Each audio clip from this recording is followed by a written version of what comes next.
I had always been fascinated by the macabre. As a journalist specializing in true crime, I had covered countless stories of murder and mayhem.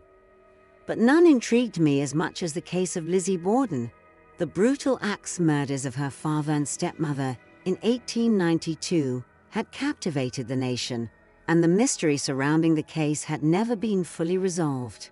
When I was given the opportunity to spend a night in the infamous Borden house in Fall River, Massachusetts, I jumped at the chance. The house had been preserved as a museum, a grim reminder of the horrors that had taken place within its walls. As I approached the front door, I felt a chill run down my spine. The sun was setting, casting long shadows across the yard. I took a deep breath and knocked on the door. The curator, a middle-aged woman with a stern expression, greeted me and led me inside. The interior of the house was eerily quiet, the only sound the creaking of the floorboards beneath our feet. The curator gave me a brief tour, pointing out the spots where Andrew and Abby Borden had been found murdered. The bloodstains had long since been cleaned, but the sense of dread lingered in the air. After the tour, the curator handed me the keys and wished me luck. I was to be the only person in the house that night. I set up my equipment in the parlor, where Andrew Borden had been found slumped on the sofa, his face nearly unrecognizable from the savage blows. I placed my voice recorder on the coffee table and began to speak. This is John Harris reporting from the Borden house in Fall River, Massachusetts. It is said that the spirits of Andrew and Abby Borden still haunt this place, seeking justice for their untimely deaths.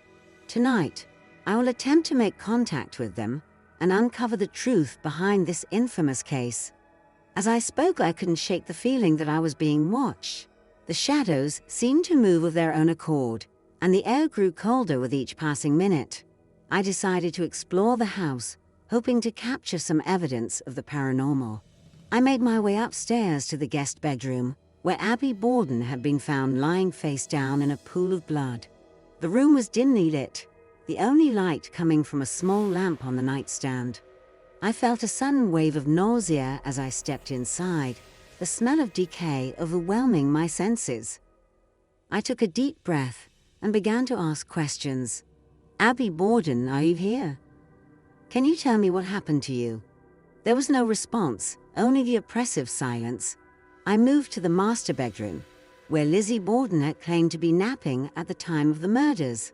The room was immaculate, the bed neatly made. I sat down on the edge of the bed and closed my eyes, trying to imagine what it must have been like for Lizzie on that fateful day. Suddenly, I heard a faint whisper. My eyes snapped open, and I looked around the room, but there was no one there. The whisper grew louder, turning into a low, guttural growl. I felt a cold hand on my shoulder, and I jumped up, my heart pounding in my chest. "Who's there?" I shouted, my voice echoing through the empty house. There was no answer, only the sound of my own ragged breathing. I grabbed my flashlight and made my way back downstairs, my mind racing.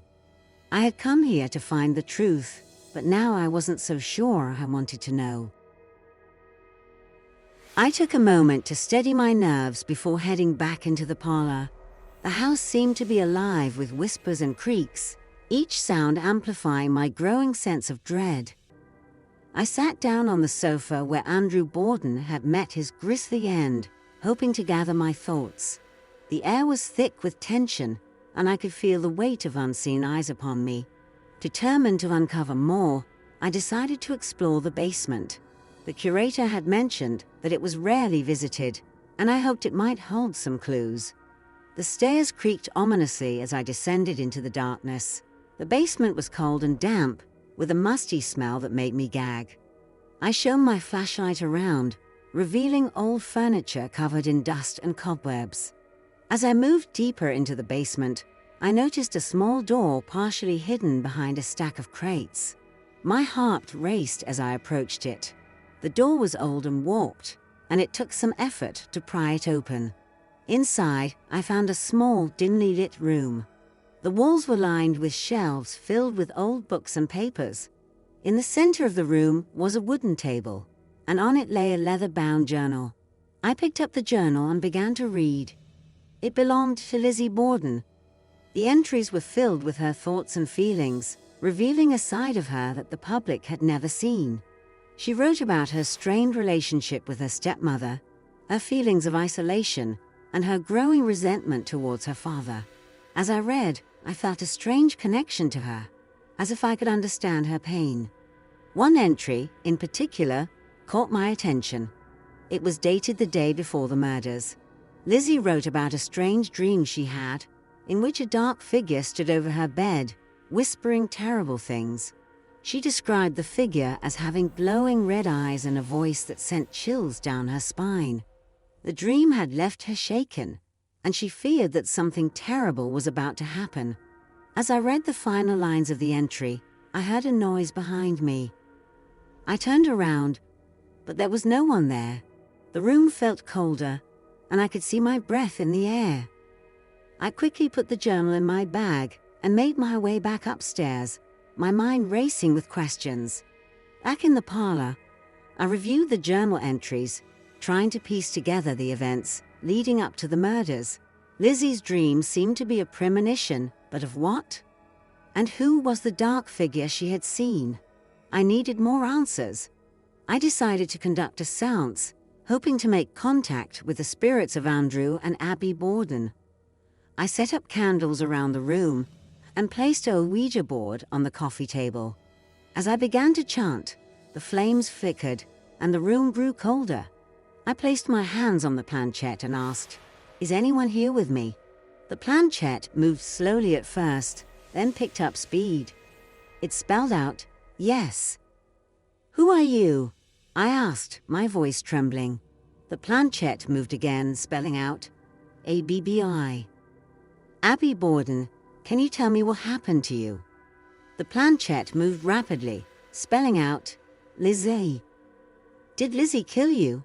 I asked, my heart pounding. The planchette paused, then spelled out, "No." "Who did?" I asked, desperate for answers. The planchette moved slowly, spelling out, "Dark." Before I could ask another question, the candles went out, plunging the room into darkness. I felt a cold hand on my shoulder, and I screamed. The hand tightened its grip, and I struggled to break free. Suddenly, the grip loosened, and I was thrown to the floor. I scrambled to my feet and ran out of the house, my mind reeling. The dark figure in Lizzie's dream, the one that had haunted her, was real, and it was still here, seeking vengeance. I spent the next day poring over the journal and the notes I had taken. The dark figure mentioned by both Lizzie and the Ouija board haunted my thoughts. What was it, and why was it tied to the Borden house? I needed to find out more about the dark ritual that had been hinted at. That evening, I returned to the basement, determined to uncover more secrets. I searched through the shelves, finding old books on witchcraft and the occult. One book, in particular, caught my eye. It was a thick, leather-bound tome with strange symbols on the cover. As I flipped through the pages, I found a section on summoning and binding spirits. The ritual described was eerily similar to what I had experienced the night before. According to the book, the ritual required a personal item from the intended victim, a symbol of their torment, and a willing sacrifice. The spirit would be bound to the location until the ritual was broken. I realized that the dark figure must have been summoned by someone in the Borden family, and it had been tormenting them ever since. I needed to find the items used in the ritual and break the curse. I searched the house, looking for anything that might fit the description. In the attic, I found an old trunk filled with personal belongings. Among them was a locket with a picture of Abby Borden, a blood-stained handkerchief, and a small, ornate dagger. These must have been the items used in the ritual. I gathered the items and returned to the basement. Following the instructions in the book, I set up the ritual, hoping to break the curse and free the spirits trapped in the house. As I began to chant, the room grew colder, and I could feel the presence of the dark figure. The figure appeared before me, its eyes glowing with malevolent intent. "You cannot break the curse," it hissed. "I am bound to this place, and I will not be denied."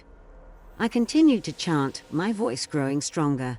The figure writhed in agony, its form flickering like a candle in the wind.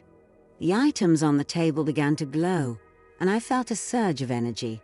The figure let out a terrible scream and vanished, leaving me alone in the basement. I collapsed to the floor, exhausted but relieved. The curse had been broken, and the spirits of Andrew and Abby Borden were finally at peace. I gathered my things and left the house, vowing never to return. Aftermath and reflection. The experience had changed me. I had come to the Borden house as a skeptic, but I left as a believer. The supernatural was real, and the horrors I had witnessed would stay with me forever.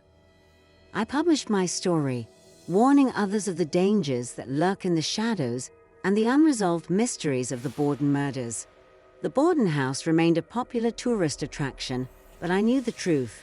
The dark figure that had haunted the family was gone, but the memory of its malevolence would linger.